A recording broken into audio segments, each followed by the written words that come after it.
willing to drink almost anything in the hope that they might quench their thirst. The sun forces them to lie under the truck during the day. They dig a little bit of a trench there, and to avoid the sunshine, they will lie under the truck during the day after day. They have food, but they don't eat it for fear of actually increasing, augmenting their thirst. How long can a human being last without water? Any idea? About 3 or 4 days, so not very long. Dehydration, not starvation, most often kills wanderers in the desert. And thirst, it's apparently one of the most terrible of human sufferings. Laglag and his friend, they go from just an ordinary kind of thirst to temporary, intense thirst to sustained, excessive thirst to what's called polydipsia, which is the kind of thirst where you're willing to drink absolutely anything. In order to survive, out of desperation, they end up drinking radiator water. Oh, it's poisonous. So Laglag and his friend, they're rescued after about 3 weeks in the desert, and they survive. But, the picture of them being there in the desert, it reminds us that the world is full of all kinds of things that promise to satisfy our thirst, but they're actually poisonous. Just ask a gambler, or a drug addict, or an alcoholic, or a sex addict, or a materialist, or a gamer. Many things in the world promising to satisfy our human longing. It's the human condition. We all thirst. And there are many people out there, many different things promising to satisfy that most human of things, thirst. Thirst in the scriptures that we're going to read today, it means a passionate longing for something without which we believe we can't survive. Thirst.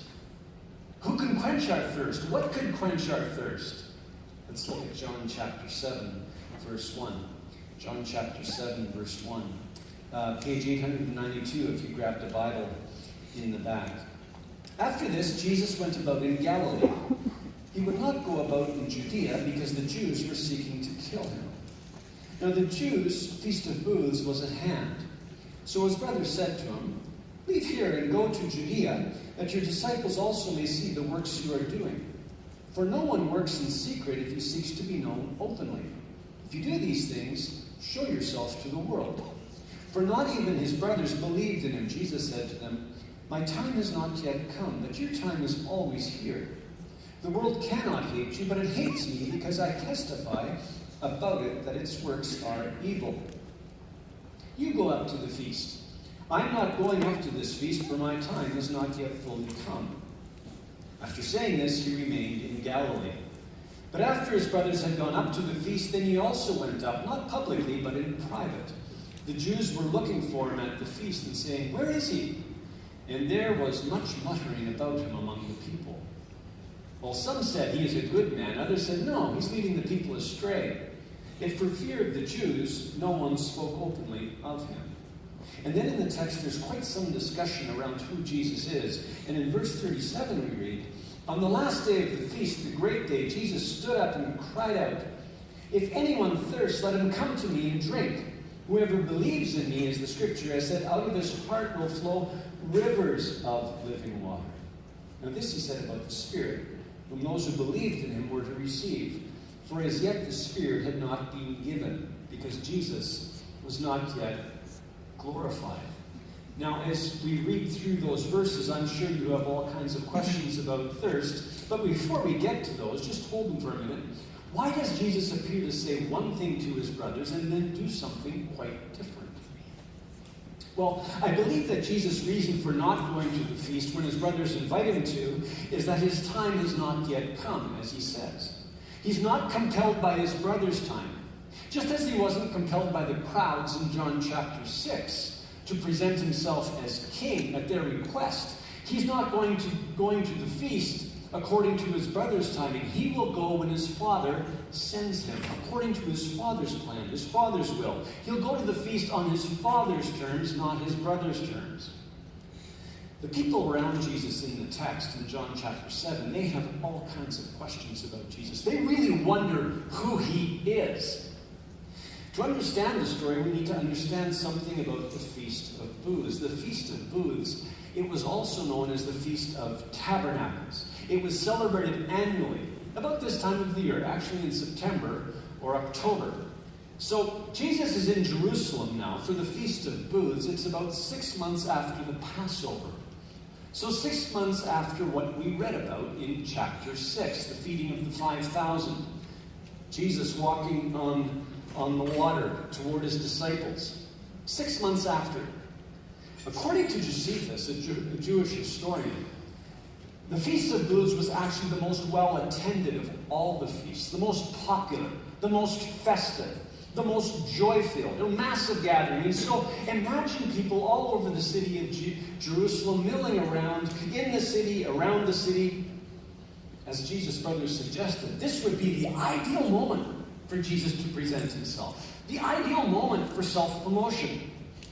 What was unique about the feast? Well, on the first day of the feast, in and around Jerusalem, people that had come for the feast, they would gather bulrushes, twigs, willow, palm, and they would construct huts or booths around the city, in the city, on flat roofs, in courtyards. The booths, they were happy reminders of the wilderness journey. It was a time of gratitude to God for his faithfulness in the past. And so the people of Israel had wandered through the desert, and there in the desert, God had provided manna, water from the rock. God had quenched their thirst. So they celebrated that. And besides this look backward, September, October, it was the time of the fall festival, the harvest of grapes, of olives. In fact, the people of Israel, they would keep in their huts olives and grapes hanging from the roof of their huts. So a time of gratitude for God's provision in that moment. And what is happening at that moment in Israel? Well, Jesus is present. And is he a gift or not? Jesus' ministry, it has progressed. He's well known now. But he's a polarizing figure. People have different opinions about him. As we read in verse 12, some think that he's good, that he actually is God's provision to them. And others think that he's leading the people astray. The people have questions. During the Feast of Booths, people are muttering, they're murmuring about him. But no one speaks freely for fear of the religious authorities. In the middle of the feast, Jesus goes to the temple and he begins to teach. And as he teaches, people are awed. Verse 15, they ask, how is it that this man has learning when he has never studied? People listen to a bit more of his teaching, and then some in the crowd say, you have a demon, Jesus. That's in verse 20. The story continues, and people, they evaluate what they're seeing, what they're hearing. And they say, if Jesus speaks openly in the temple, and he's not being arrested, could it be that the religious authorities have actually come to the conclusion that he's the Christ? Some ask in verse 31, when the Christ appears, will he do more signs than this man has done? Obviously not. Some conclude, this really is the prophet. This is the Messiah. This is the Christ. Others ask, is the Christ the Messiah to come from Galilee? Isn't he to be born in Bethlehem of Judea, the city of David?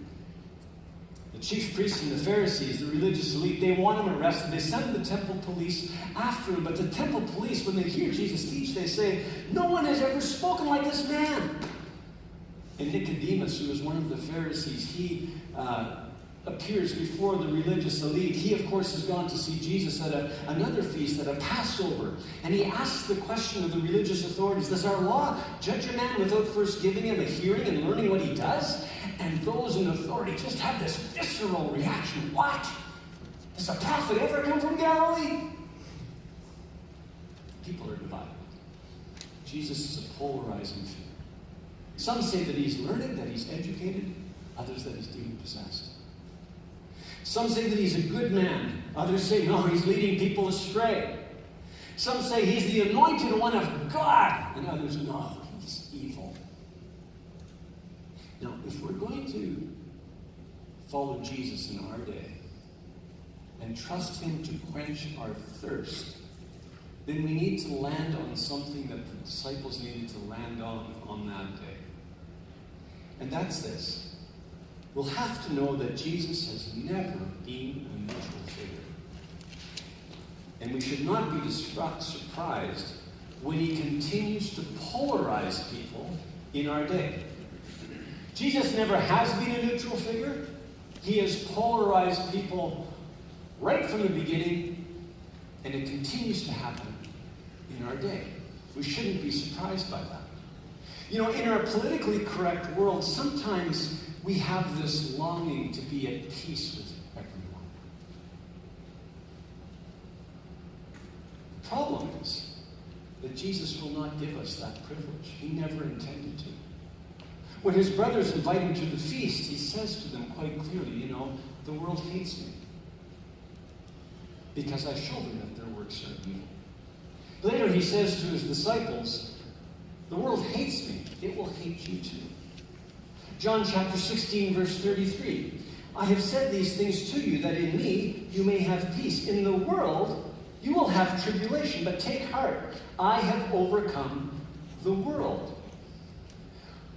One of the reasons that people had such divided opinions about Jesus in his day, and that people continue to have divided opinions about Jesus in our day, is because we as human beings, we go to different places to satisfy our thirsts.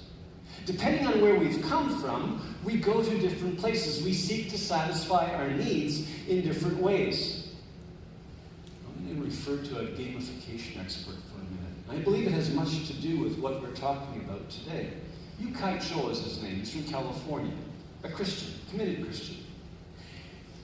He's done a lot of work in the area of gamification and human behavior. So gamification, it takes all the fun, all the engaging elements found in games, and it applies them to real life, to productive activities, Yu-Kai Cho says. So the worlds of gaming and social media, they appeal to our motivations. They appeal to our thirsts. They appeal to our insecurities, to our feelings.